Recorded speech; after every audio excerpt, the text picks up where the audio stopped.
ஹல்லேலூயா. நம்முடைய ஆண்டவராகிய இயேசு கிறிஸ்துவின் நாமத்தில் உங்கள் யாவருக்கும் வாழ்த்துதல்களை சொல்லி குட் மார்னிங் என்று காலை வணக்கத்தையும் சொல்லி வாருங்கள் தேவனுடைய வார்த்தைகளை தியானிக்கலாம். இன்று ஒரு தனித்துவமான நாள், ஜனவரி 15ஆம் தேதி. உண்மையாகவே இது என்னை பொறுத்தவரையில் ஒரு விசேஷமான நாள். ஆனால் எந்த நாளாக இருந்தாலும் அதிகாலமே எழுந்து தேவனுடைய வார்த்தைகளை தியானித்து அவர் சந்நிதியிலே முழங்கால் படிடுவது நல்லது. நிச்சயமாக அது நம்முடைய அனுதின வாழ்வில் அநேக ஆசீர்வாதங்களை கொண்டு வரும். எனவே இன்றைய வார்த்தைக்குள் நாம் செல்வதற்கு முன்பாக ஜெபித்து விடலாம். பரிசுத்தமும் அன்பும் நிறைந்த பிதாவே, எங்களை அறிந்திருக்கிறவரே, எங்களை வழிநடத்துகிறவரே, எங்கள் மீது அன்பாயிருக்கிற தேவனே, எங்களுக்காக ஜீவனையே கொடுத்தவரே, எங்களுடைய எல்லா நிலைகளையும் மாற்றக்கூடிய ஆண்டவரே, உம்மை ஸ்தோத்திரிக்கிறோம். இந்த வேளை ஆசீர்வதிக்க வேண்டும் என்று கிறிஸ்துவின் நாமத்தில் வேண்டிக் கொள்கிறோம் பிதாவே, ஆமென். தேவனுக்கு ஸ்தோத்திரம். இந்த ஜனவரி 15ஆம் தேதி என்றால் என்னை பொறுத்த மட்டில் அது ஒரு பிரத்யேகமான நாள். 41 வருடங்களுக்கு முன்பு ஜனவரி 15ஆம் தேதி அன்று, அதாவது 1983ஆவது வருடம் ஜனவரி 15ஆம் தேதி அன்று ஆண்டவர் அருளிய வாக்குத்தத்தத்தை பற்றிக் கொண்டு என் மனைவிக்கும் எனக்கும் திருமணமானதற்கு பிறகு 15ஆவது நாளிலே ஒரு பிரத்யேகமான ஊழியம் செய்வதற்காக தேவன் அவருடைய சித்தத்தின்படி என்னை அனுப்பின இடத்திற்கு சென்று அவருடைய ஊழியத்தை ஆரம்பித்தோம். பின்னால் திரும்பி பார்க்கிற பொழுது தேவன் எவ்வளவு நம்பிக்கைக்குரியவர், அவருடைய வாக்குத்தத்தங்கள் எல்லாம் எவ்வளவு மகத்துவமானவைகள் என்று ஆச்சரியப்படுகின்றேன். இதெல்லாத்தையும் எங்களுக்கு எதுக்கு சொல்றீங்கன்னு கேட்குறீங்களா? உங்களுக்காகவும் கூட தேவன் பெரிய திட்டங்களை வைத்திருக்கிறார். உங்களோடும் கூட தேவன் பேசிக்கொண்டுதான் இருக்கிறார். உங்களுக்கும் வாக்குத்தத்தங்களை அருளிச் செய்கிறார். உங்களை அவர் வழிநடத்திக் கொண்டே இருக்கிறார். உங்களையும் அவர் ரட்சித்திருக்கின்றார் என்றால் தேவனுடைய திட்டங்களை நீங்கள் அறிந்திருக்கிறீர்களா? ஏதோ ஆச்சாரமாக தேவனுடைய பக்தியில் அப்படியே போய்கொண்டிருக்கிறோம் என்று நினைக்கிறீர்களே. ஆண்டவர் நம்மை எதற்காக அழைத்திருக்கிறார், எதற்காக தெரிந்து கொண்டார், நாம் எதற்காக வாழ்கிறோம் என்பது உணர வேண்டிய அவசியம் அதிகமாயிருக்கிறது. இன்று என்னுடைய வாழ்க்கையின் சாட்சியை, என்னுடைய அனுபவ சாட்சியை ஒரு வார்த்தையில் எனக்காக மாத்திரமல்ல அநேகருக்காகவும் இதே போல திட்டங்களை வைத்திருக்கிற ஆண்டவர் ஒவ்வொருவரையுமே கூட அவரிடத்திலே தங்களை அர்ப்பணித்தவர்களை அற்புதமாய் பயன்படுத்துகிறார் என்ற சத்தியத்தை நீங்கள் அறிந்து கொள்ள வேண்டும். தேவனுடைய சித்தத்தை அறிந்து கொள்வது எப்படி என்று கேட்பார்கள். நான் அநேக ஆண்டுகளாக சென்னையில் இருந்து கொண்டு தேவ மனிதர்களின் கட்டுப்பாட்டில் ஆலயத்தில் இருந்து கொண்டு விதவிதமான ஊழியங்களை செய்து சுய எண்ணங்களை விட்டு விலகி சுயநலத்தை அகற்றிவிட்டு கடினமான ஒழுக்கங்களை கற்றுக்கொள்வதற்கு தேவன் எனக்கு சகாயம் அருளினார். அது அன்றைக்கு அது கற்றுக்கொள்ள கடினமாக இருந்ததே தவிர இன்றைக்கும் என் வாழ்க்கைக்கு அதிக பிரயோஜனமுள்ளதாயிருக்கிறது.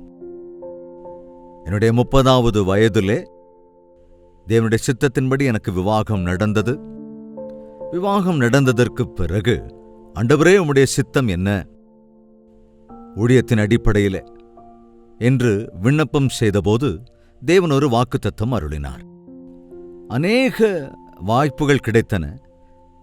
அநேக இடங்களிலே எனக்கு நேர்த்தியான, அதாவது என் தேவைகள் எல்லாம் சந்திக்கப்பட்டு எனக்கு நல்ல சம்பளம் கொடுத்து, வேன் கொடுத்து, பங்களா கொடுத்து, நாங்கள் உன்னை டைரக்டராக, மேனேஜராக வைத்துக் கொள்கிறோம், என்னுடைய ஊழியத்திற்கு வந்து விடுங்கள் என்று அதற்கு முன் நான் ஊழியம் செய்து கொண்டிருந்த நிறுவனத்தார் என்னை அழைத்தார்கள். இப்படி எத்தனையோ வாய்ப்புகள் இருந்தபோதும் ஆண்டவரே, உம்முடைய சித்தம் என்ன, கண்களுக்கு நல்லவைகளாக தோன்றுபவைகள் அல்ல, உம்முடைய சித்தத்தை அறிந்து கொள்ள வேண்டும் என்று ஆசைப்பட்ட போதுதான் தேவன் இந்த வாக்குத்தத்தத்தை தந்தார். அதை வாசிக்கட்டுமா? ஏசாயா 55ஆம் அதிகாரம் 4வது வசனம். இதோ அவரை ஜனக்கூட்டங்களுக்கு சாட்சியாகவும் உன்னை என் சாட்சியாக நான் ஏற்படுத்திக் கொண்டேன். உண்மையாகவே நாட்களில் ஏதோ ஒரு சபையாருக்கோ அல்லது ஒரு ஊராருக்கோ அல்லது ஒரு பட்டணத்தாருக்கோ இல்லாமல் அநேகருக்கு சாட்சியாகத்தான் நிற்கிற கிருபையை தேவன் அருளியிருக்கிறார் அல்லவா? இது அந்த நாட்களிலே எனக்கு புரியவே இல்லை. ஆனால் நம்பினதினாலே அற்புதங்களை இன்று பார்க்கிறேன். இரண்டாவதாக, ஜனங்களுக்கு தலைவராகவும் அதிபதியாகவும் ஏற்படுத்தினேன். உன்னை ஒரு தலைவராகவும் அதிபதியாகவும் அல்லது அதிகாரியாகவும் ஏற்படுத்தினேன். நீங்க என்ன புரிஞ்சுக்கிறீங்களோ தெரியல. நீ வேறொருவருக்கு கீழே இருந்து வேலை செய்ய வேண்டிய, ஊழியம் செய்ய வேண்டிய அவசியமில்லை. அதுக்கு முன்பு செய்தது போல இந்த 30வது வயதிலே உன்னுடைய ஆவிக்குரிய வாழ்க்கையிலே, உன்னுடைய ஊழியத்தின் காரியங்களிலே என்னுடைய நோக்கம் வேறாக இருக்கிறது. நீ, அதாவது உன்னையே தலைவராக நான் ஆக்குகிறேன், உன்னையே அதிபதியாக நான் ஆக்குகிறேன். You start your own ministry என்பதை போல அங்கே அந்த வசனத்தின் சாயல் இருக்கிறது.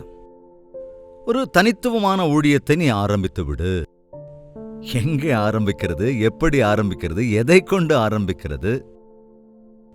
மறுபடியும் தேவனிடத்திலே கேட்டபோது மிக தெளிவாக ஆண்டவர்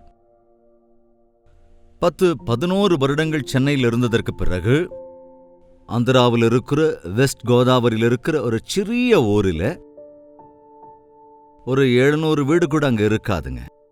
அப்படிப்பட்ட ஒரு கிராமத்துல அங்கு சென்று ஊழியத்தை ஆரம்பி என்று சொன்னார். எதுவுமே புரியலங்க எனக்கு. ஆனால் கீழ்ப்படிய கற்றுக்கொண்டிருந்தேன். நமக்கு புரியலைன்னாலும் கீழ்ப்படுகிற போது நம்முடைய வாழ்க்கையில அற்புதங்களை காண முடியும். அதாவது தேவனை ரட்சித்துக் கொண்ட போது தந்த வாக்குத்தத்தம் அநேக முறை நான் சொல்லியிருக்கிறேன். இன்றைக்கும் அநேகர் கூட அதே வாக்குத்தத்தம் வந்தது என்று சொல்லிக் கொள்கிறார்கள். எரேமியாவின் புத்தகம் 1வது அதிகாரம் 4வது வசனத்திலே, கர்த்தருடைய வார்த்தை எனக்கு உண்டாகி, நான் உன்னை தாயின் வயிற்றில் உருவாக்கும் முன்னே உன்னை அறிந்தேன், நீ கர்ப்பத்திலிருந்து வெளிப்படும் முன்னே நான் உன்னை பரிசுத்தம் பண்ணி உன்னை ஜாதிகளுக்கு தீர்க்கதரிசியாக கட்டளையிட்டேன். இந்த வாக்குத்தத்தம், அதாவது என்னுடைய 18வது வயதில், அந்த வயசுல படிச்சப்ப எனக்கு ஒன்னும் புரியலங்க. அதுக்கு முன்னால நான் பைபிள் வாசிச்சதே இல்லை.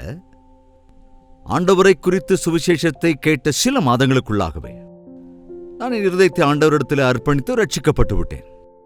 ரட்சிக்கப்பட்ட சில மாதங்களிலேயே ஆண்டவர் தம்முடைய வாக்குத்தத்தத்தை கொடுத்து, நீ என் ஊழியக்காரன், ஊழியம் செய்ய வேண்டும் என்று அழைத்த போது 18 அல்லது 19வது வயசு, கவனிங்க, இப்பதான் 18 வயசு பூர்த்தியாயிருந்தது. எனக்கு ஒன்னும் புரியல. எனக்கு என்ன திறமை இருக்கு, அதோட ஊழியம் பண்றதுக்கு என்ன தகுதி இருக்கு, தேவனை என்ன எப்படி தெரிந்து கொள்ள முடியும்? அந்த கேள்விக்கு பதில் அங்கே இருந்தது. உன்னை தாயின் வயிற்றில் நான் உருவாக்கும் முன்னே, ஆஹா, எவ்வளவு மகத்துவமான தேவன், நான் உன்னை அறிந்தேன். தாவீது சொல்வதைப் போல, நான் கருவில் இருக்கும் போதே உம்முடைய கண்கள் என்னை கண்டன. ஏதோ தாவீதை அல்லது ஜெயபாலை அல்லது இன்னொரு ஊழியக்காரரை அப்படின்னு நீங்க நினைக்க வேண்டிய அவசியம் இல்லை. உங்களையும் ஆண்டவர் அறிந்திருக்கிறார். நீங்க தான் அதை அறிந்து கொள்ளவில்லை. தேவனனை அறிந்திருக்கிறார் என்று நீ அறிந்து கொள்கிற நாளிலே உன் வாழ்க்கை பாக்கியம் அடையும்.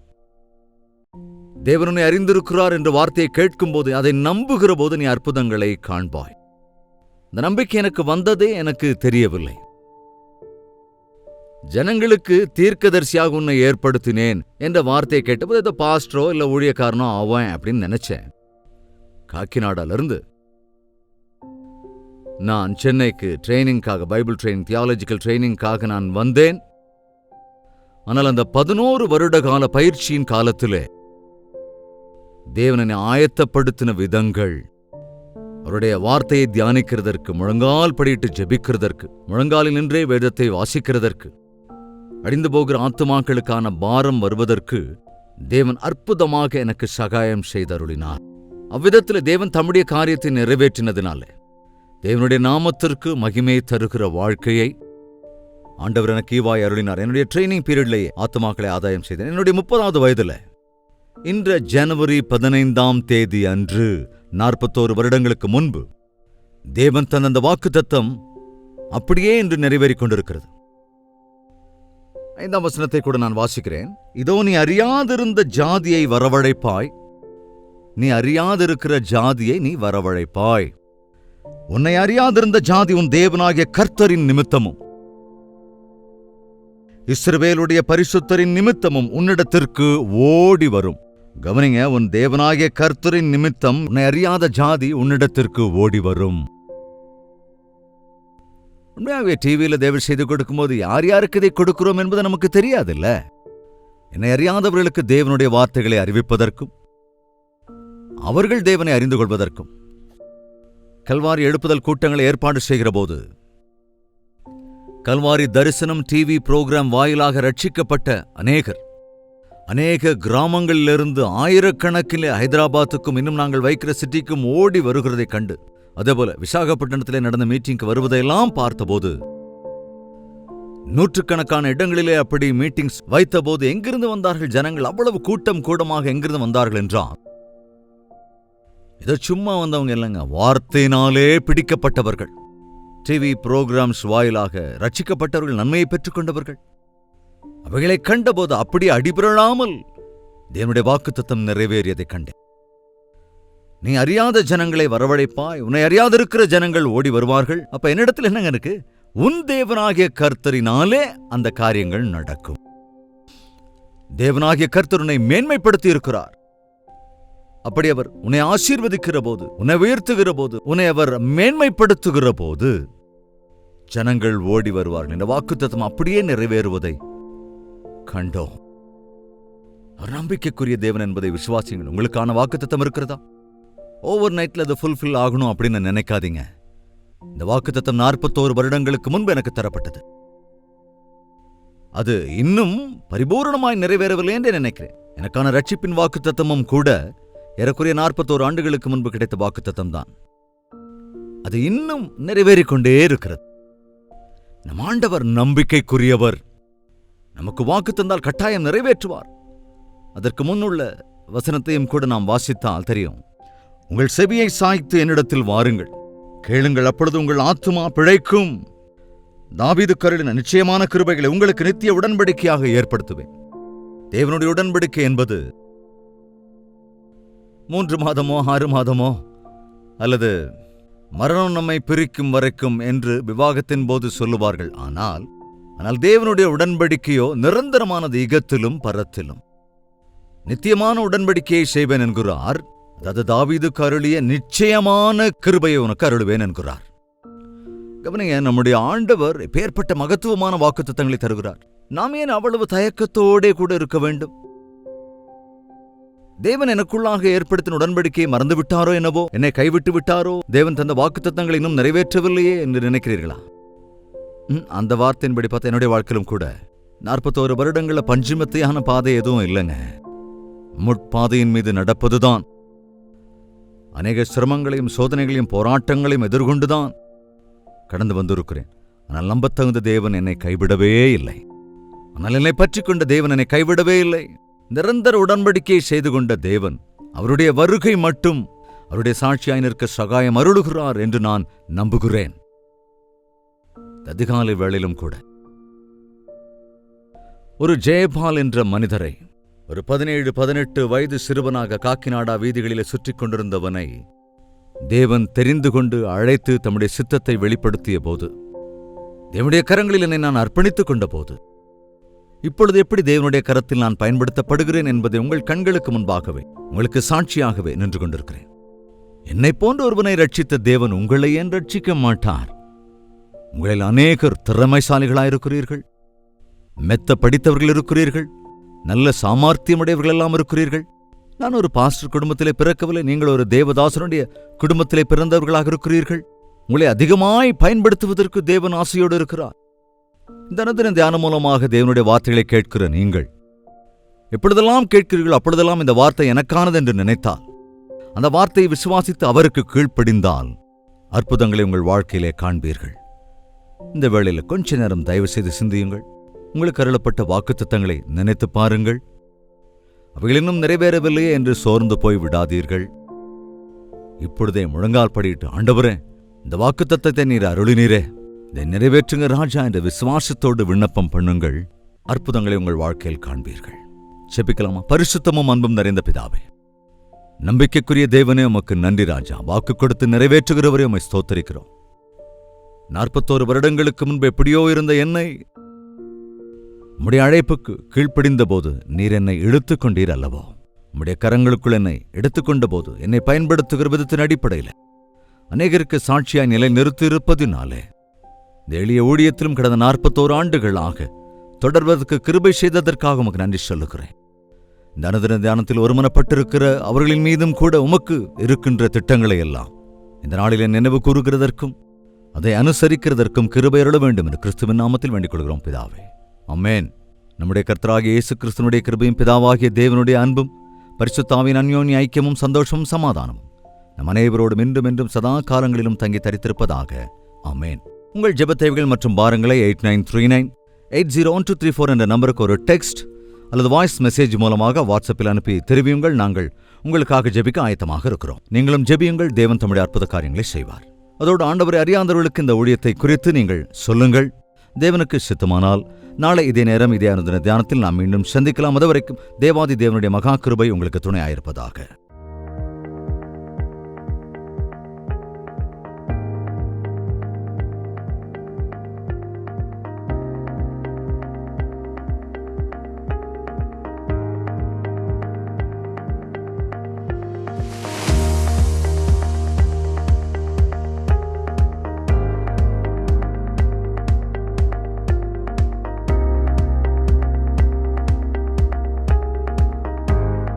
ஹல்லேலூயா! பாண்டிச்சேரி மற்றும் பாண்டிச்சேரியின் சுற்றுவட்டார பகுதியில் இருப்போருக்கு ஒரு நற்செய்தி.